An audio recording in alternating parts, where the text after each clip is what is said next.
Hello everyone, and welcome back to my channel, Just Another Struggling Writer, the beleaguered author's one-stop shop for commiseration and, hopefully, inspiration. My name is Carrie Scher, and I am just another struggling writer. Well, friends, we did it. We made it through the first week of NaNoWriMo. And first and foremost, I'd just like to say congratulations to everyone who took that first step of writing their novel. Starting is always the hardest part. I know for me, I really struggle with the beginnings. So just starting is a huge accomplishment. So congratulations to everyone who at least got the first words down. That's a huge step.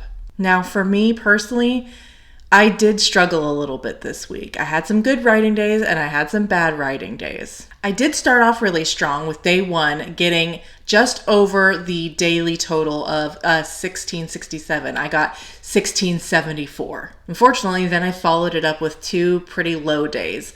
Only 263 on Thursday, day 2, and 107 on Friday, day 3. I tend to really struggle to write on Friday nights. That's why I tried to schedule writing sprints for Friday nights to kind of get me going. But unfortunately, that has meant that I've just skipped writing sprints. I'm trying to get back in the habit. It's a really bad month for them, like just in addition to everything else. It's just, I've got a lot going on, especially on Fridays this month, but I'm going to try and get back into them. It's not going to happen this week because it's my son's theater production this week. So I'll be doing that on Friday night, but next week, hopefully, I'll actually get back into doing writing sprints on Fridays to kind of encourage me to write on Friday nights. What happens is I'm usually just so fried from the week that on Friday, I get what I call malaise, in that I'm just so like beat down from the week and everything that on Friday nights, I just want to come home and put my jammies on and get a cup of hot cocoa and just vegetate. And that's what I ended up doing this last Friday night. I followed up that lackadaisical performance on Saturday with 1,136 words, so not quite the daily goal, but more than the other 2 days combined.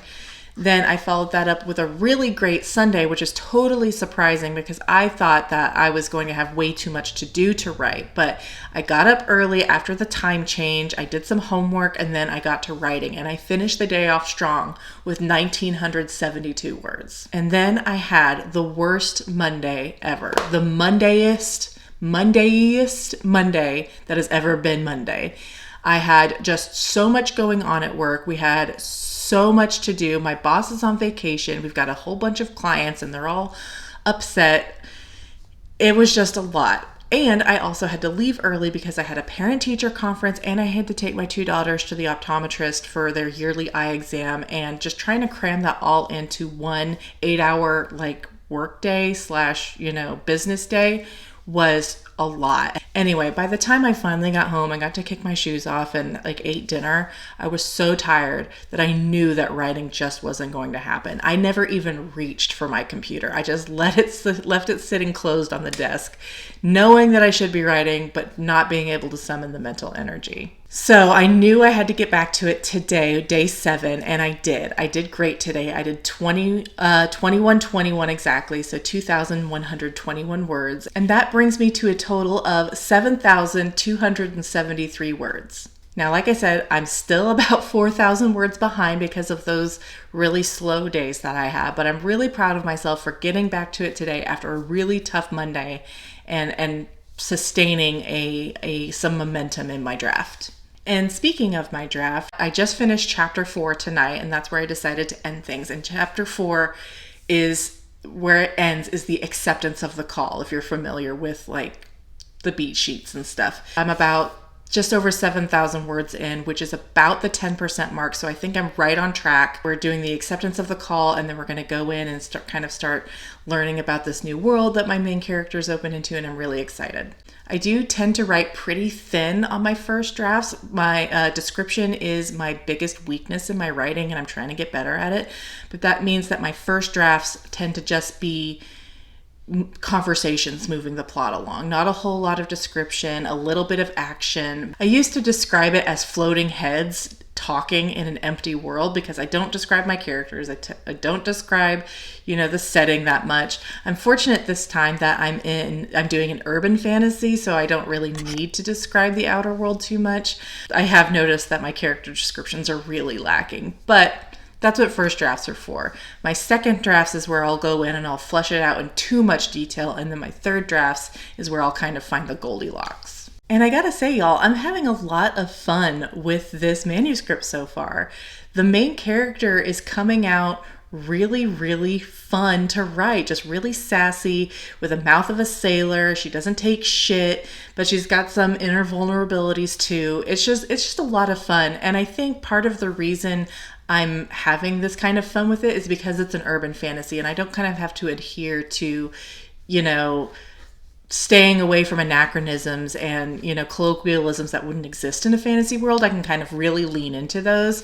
So there's a lot of modern vernacular, a lot of swearing, which I commented on social media this week. I thought about maybe cleaning it up, but I'm having fun with it. That's how I talk in real life. I try to keep it clean, but honestly, I curse almost every other word. So this has been really fun to write. It's been such a surprise. I really didn't expect that. But like I said, it's been a lot of fun, and it's really helping me keep momentum in the draft.